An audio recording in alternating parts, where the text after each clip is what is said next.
Good morning student.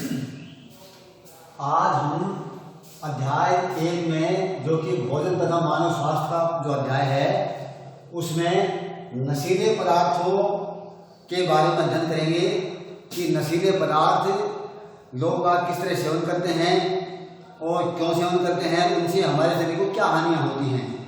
एक एक करके हम उसका अध्ययन करना चाहेंगे ताकि हम दैनिक जीवन में नशे से बच सकें। नशीले पदार्थ आज के आनंद का भ्रम उत्पन्न करने के लिए लोग विभिन्न प्रकार के नशीले पदार्थों का उपयोग करते हैं। लोगों को ऐसा लगता है कि हमें आनंद की अनुभूति हो रही है, जो कि उनका भ्रम होता है। ऐसा होता नहीं है, लेकिन वो भ्रमित हो जाते हैं। उनको लगता है कि नशे से हमें आनंद मिलता है। धीरे धीरे इन पदार्थों की आदत पड़ जाती है। कोई भी नशीली चीज़ है, एक बार शुरू करने के बाद में कुछ दिनों के बाद में उसकी आदत पड़ जाती है, फिर वो आदत छूटती नहीं है। ये पदार्थ मानव को रोगी बना देते हैं, क्योंकि शरीर पर बुरा असर पड़ता है इनका। नशीले पदार्थों का शरीर के विभिन्न भागों पर, उनकी क्रियाओं पर, उनकी कोशिकाओं पर बहुत बुरा असर पड़ता है। तो मानव जो होते हैं, नशे के आदि जो होते हैं, वो रोगी हो जाते हैं। और कुछ नशीले पदार्थ पर उनके कुप्रभाव इस प्रकार हैं, हम एक एक करके डिटेल पढ़ेंगे। तो पहला लेते हैं गुटखा। आजकल बहुत ज़्यादा मात्रा में गुटखा चल रहा है। लोग इसको चबाते हैं और जगह जगह थूक देते हैं। और कोरोना के समय भी इसके ऊपर बहुत रोक लगी हुई है, क्योंकि ये वैसे भी जानलेवा है या कैंसर का कारक है, और दूसरा जगह जगह गंदगी फैलती इससे। तो ध्यान दीजिए, गुटखा होता क्या चीज़ है? सुपारी के टुकड़े, चूना, कट्ठा, संश्लेषित खुशबू, कुछ चांदी के वर्क मिला करके उनके मिश्रण से गुटखा तैयार किया जाता है। इन सब के मिश्रण को गुटखा कहते हैं। अगली बात आती है गुटखे से हानि क्या होती है। गुटखा चबाने से सब म्यूकस फाइब्रोसिस रोग, देखिए इस रोग का नाम याद रखना है आपको। सब म्यूकस फाइब्रोसिस, ये रोग हो जाता है। सब म्यूकस फाइब्रोसिस रोग हो जाता है। इस रोग के क्या लक्षण हैं? इस रोग में जबड़े की मांसपेशियां कठोर हो जाती हैं। यानी जिससे हम भोजन चबाते जबड़े से, दांतों से, जिसमें दांत जो होते हैं जबड़े लगे होते हैं, तो जबड़े की मांसपेशियां कठोर हो जाती हैं, जिससे जबड़ा ठीक से खुलता नहीं है। यानी बहुत से लोग ऐसे भी हैं जो ज़्यादा लंबे समय से गुटखे के सेवन कर रहे हैं, वो उनको खाना खाने में दिक्कत आती है, उनका मुंह पूरा खुलता ही नहीं है, थोड़ा सा खुलता है। बड़ी मुश्किल से भोजन के ग्रास को अंदर सरकाना पड़ता है। इस तरह से जबड़ा ठीक से खुलता नहीं है, और बाद में यही रोग कैंसर का रूप ले लेता है। ये उसके बाद में धीरे धीरे करके इसी से मुख का कैंसर हो जाता है।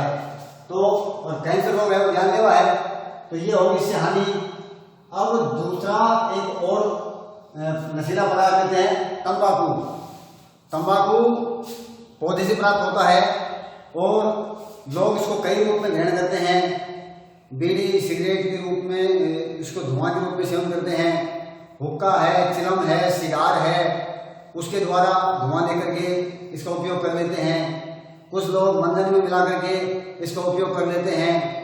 उपयोग नहीं, दुरुपयोग करते हैं, ये कह सकते हैं। और कुछ लोग इसको नाकों द्वारा सूंघ करके भी या नस्वार के रूप में भी इसका सेवन कर लेते हैं। तो ये चाहे किसी भी रूप में इसका सेवन कर लिया जाए, लेकिन इससे बहुत सारी हानियां होती हैं।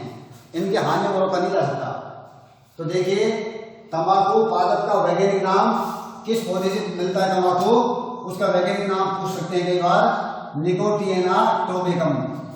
1 नंबर का सवाल इस पाठ में से बनेगा और एक 3 नंबर का।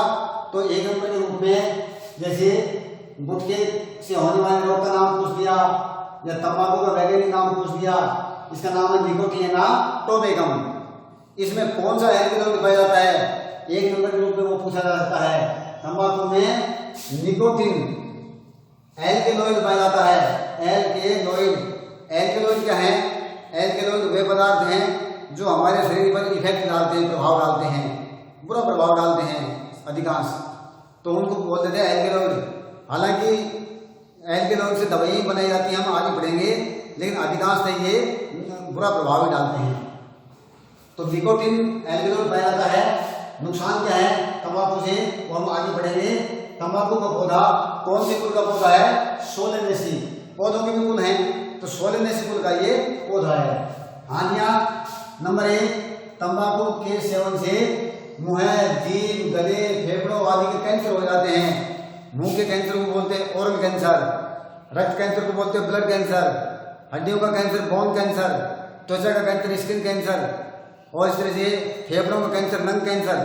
तो इसमें विशेष रूप से गले का, जीभ का, फेफड़ों का, मुंह का, इनका कैंसर इससे ज़्यादा होता है तंबाकू के सेवन से। और दूसरी बात यह है कि तंबाकू में उपस्थित निकोटीन जो एल्केलॉइड है, हानिकारक पदार्थ है, वो धमनियों की दीवारों को मोटा कर देता है, जिससे रक्तचाप बढ़ जाता है। आजकल अधिकांश लोगों का बीपी हाई मिलता है, उसका यह भी एक कारण है। अगली बात, गर्भवती महिलाओं द्वारा तंबाकू के सेवन से भ्रूण का विकास धीमा हो जाता है। कई इलाकों में महिलाएं भी तंबाकू का सेवन करती हैं, उनके गर्भ में जो बच्चा पल रहा होता है उसका विकास दर भी धीमी हो जाती है। अतः तंबाकू का सेवन उनको बिल्कुल नहीं करना चाहिए। सिगरेट की धुएं में कौन सी गैस होती है? कार्बन मोनोऑक्साइड गैस, यानी कार्बन मोनोऑक्साइड गैस होती है, और यह गैस रक्त कोशिकाओं को मारती है, लाल रक्त कणिकाओं को नष्ट करती है। अतः हमें सिगरेट का सेवन बिल्कुल भी नहीं करना चाहिए और किसी भी प्रकार के तंबाकू के सेवन से बचना चाहिए। इस तरह की हानियां होती हैं, इनसे लाभ कुछ भी नहीं होता, अतः हमें इनके सेवन से बचना चाहिए। अगला पदार्थ लेते हैं मदिरा यानी शराब, और इसको मदिरा को शराब के नाम से जाना जाता है। विज्ञान में इसको एथिल अल्कोहल कहते हैं। एथिल अल्कोहल या एथेनॉल के नाम से जाना जाता है। इसका अणुसूत्र है, यानी रासायनिक दृष्टि से यह पदार्थ है C2H5OH, कार्बन हाइड्रोजन ऑक्सीजन का एक यौगिक है। तो इस तरह से यह इसका रासायनिक सूत्र है। मदिरा के सेवन से हानियां क्या होती हैं? नंबर 1, मदिरा को, पहली बात यह है कि इसको लोग जब पीते हैं, मदिरा का सेवन करते हैं, तो उनको लत लग जाती है, फिर वो लत छूटती नहीं है। सबसे बड़ी हानि यही है। मदिरा को यकृत एसिड एल्डिहाइड, ध्यान देंगे, जब शरीर में मदिरा जाती है तो एसिड एल्डिहाइड यकृत जो हमारा अंग है भीतर का, उसको एसिड एल्डिहाइड नामक विषैले पदार्थ में बदल देता है, और ये विषैला पदार्थ शरीर के लिए बहुत हानिकारक है, एसिड एल्डिहाइड। अगली बात, मदिरा के सेवन से मस्तिष्क शरीर पर ठीक से नियंत्रण नहीं रख पाता। हमारा मस्तिष्क ही पूरे शरीर पर कंट्रोल करता है, तभी हम ठीक से चल पाते हैं, बोल पाते हैं, बातें कर पाते हैं, सोच पाते हैं। मदिरा के सेवन के बाद में मस्तिष्क का शरीर पर नियंत्रण कम हो जाता है, जिससे व्यक्ति के पैर या कदम डगमगाने लगते हैं, और वह लड़खड़ा कर गिर भी जाता है कई बार, और दुर्घटना आदि हो जाती है, दुर्घटनाओं का शिकार हो जाता है, क्योंकि उसके कदम लड़खड़ाने लगते हैं। अगली बात आती है, मदिरा के अधिक मात्रा में सेवन से स्मरण क्षमता यानी याददाश्त कमजोर हो जाती है। याददाश्त धीरे धीरे घटती चली जाती है, स्मरण रखने की क्षमता कम हो जाती है। मदिरा सेवन से एक रोग का नाम है, ये नाम कई बार एक नंबर के रूप में पूछ लेते हैं, वसीय यकृत रोग हो जाता है। वसीय यकृत रोग को अंग्रेजी में कहते हैं फैटी एसिड, फैटी लीवर। तो फैटी लीवर में क्या होता है कि यकृत में सूजन आ जाती है, यकृत में वसा जमा हो जाती है, और फिर धीरे धीरे करके वो यकृत खराब हो जाता है, और अंत में व्यक्ति की मृत्यु भी हो जाती है। तो ये था मदिरा के सेवन से कुछ हानियां। और दूसरा अगला चौथा का आता है, ये चौथा नाम लेते हैं इसका अफीम का, और ये भी एक प्रकार का नशीला पदार्थ है, बहुत ज्यादा नशीला। अफीम पादप का वैज्ञानिक नाम है पेपेवर सोमनीफेरम। इसका वैज्ञानिक नाम पूछ लेते कई बार, पेपेवर सोमनीफेरम। इस पौधे के कच्चे फल होते हैं, बड़े बड़े, इतने बड़े बड़े फल होते हैं, कच्चे फल, उनके फलों से दूध प्राप्त किया जाता है, और उसे सुखा लिया जाता है, जिससे अफीम प्राप्त होता है। और अफीम के फल की फल भित्ति को भी लोग काम में लेते सेवन करते हैं नशे के रूप में। अब अगली बात आती है, अफीम में लगभग 30 प्रकार के एल्केलॉइड यानी 30 प्रकार के नशीले पदार्थ इसमें मिले हुए होते हैं। इसमें एक नशीला पदार्थ नहीं होता है, इसमें लगभग 30 प्रकार के नशीले पदार्थ या एल्केलॉइड मिले होते हैं। कुछ के नाम यहाँ लिखे गए हैं, जैसे मॉर्फिन, कोडीन, निकोटीन, सोमनिफेरिन, पेपियोरिन, ये 4-5 नशीले पदार्थों के नाम लिखे गए हैं जिसमें पाए जाते हैं। मॉर्फिन व कोडीन से दर्द निवारक दवाइयाँ बनती हैं, यानी इसका औषधीय उपयोग भी है। इसीलिए अफीम की खेती भी सीमित मात्रा में सरकार करने की इजाज़त देती है। इसके लिए बाकायदा लाइसेंस सरकार द्वारा जारी किया जाता है, क्योंकि इससे दवाइयाँ भी बनती हैं। तो ध्यान दीजिए, मॉर्फिन और कोडीन जो इसमें एल्केलॉइड पाया जाता है उससे दर्द निवारक दवाई बनाई जाती है। पेन किलर, दर्द को दूर करने की दवाई, ये साधारण दर्द की दवाई नहीं होती है। ये कैंसर आदि जो भयानक रोग होते हैं, जो साधारण दर्द की दवाओं से वो दूर नहीं होते हैं, उन दर्द निवारक दवाओं के रूप में इस कोडीन और मॉर्फिन को काम में लिया जाता है। हानि क्या होती है इससे? अफीम का कुछ दिन सेवन करने के बाद इसकी लत लग जाती है, फिर जीवन भर वो लत छूटती नहीं है और व्यक्ति की लास्ट में मृत्यु ही होती है। धीरे धीरे व्यक्ति की प्रतिरोधक क्षमता है वो घटती चली जाती है, अर्थात रोगों से लड़ने की क्षमता कम होती चली जाती है और व्यक्ति फिर बार बार बीमार रहने लगता है। जो अफीम का नशा करने लग गया वह व्यक्ति बाद में धीरे धीरे करके आए दिन बीमार पड़ने लग जाता है, यानी अक्सर बीमार रहने लगता है और अंत में उसकी असामयिक मृत्यु हो जाती है। असामयिक मृत्यु का मतलब उम्र से पहले, समय से पहले ही उसकी मृत्यु हो जाती है।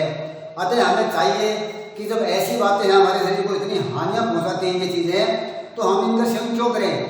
अतः हमें सीख मिलती है इससे कि हमें इन नशीली जो पदार्थ, नशीली जो दवाइयाँ हैं, नशीले जो पदार्थ हैं, उनका हमें सेवन करने से बचना चाहिए, क्योंकि इनसे बहुत सारी हानियाँ होती हैं। अब अगली बात लेते हैं कि जैसे दवाओं का दुरुपयोग।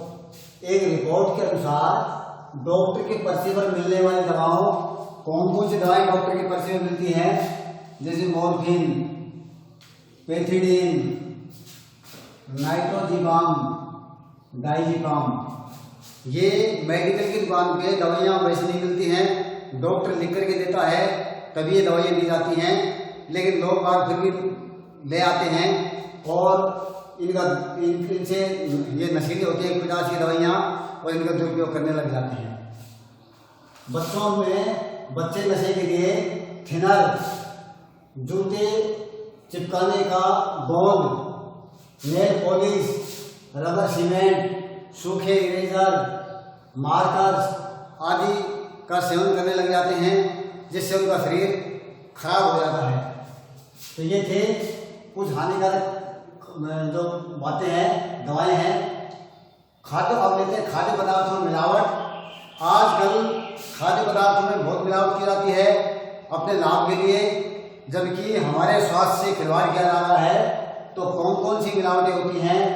जैसे नंबर 1 लेते हैं, देसी घी में वनस्पति घी की मिलावट की जाती है। मिर्ची पाउडर में ईंट का चूरा मिला दिया जाता है पीस करके।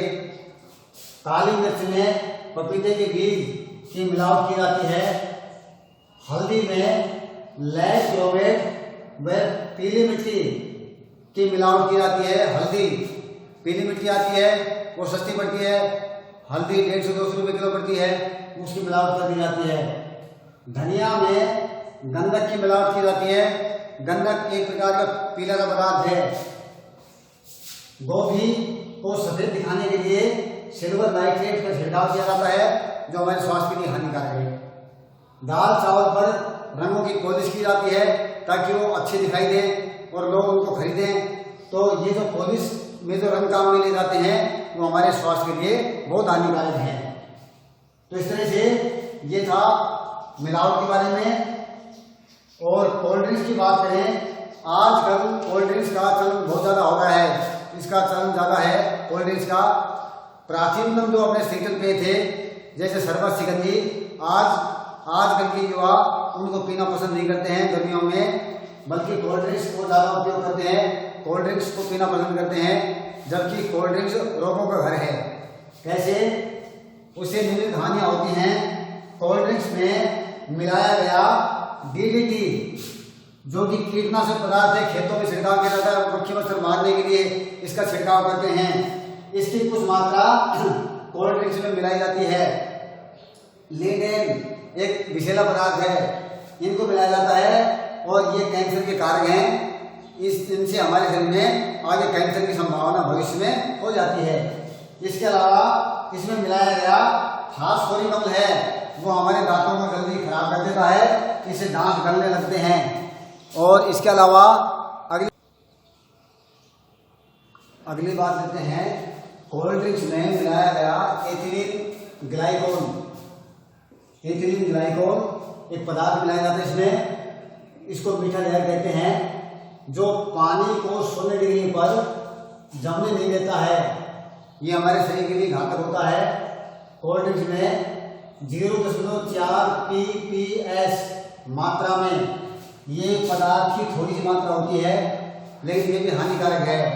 इतनी मात्रा में शीशा मिलाया जाता है, शीशा डाला जाता है, शीशे की धातु होती है और उसको कोल्ड ड्रिंक्स में मिलाया जाता है, जिससे मस्तिष्क व गुर्दे पर घातक प्रभाव पड़ता है।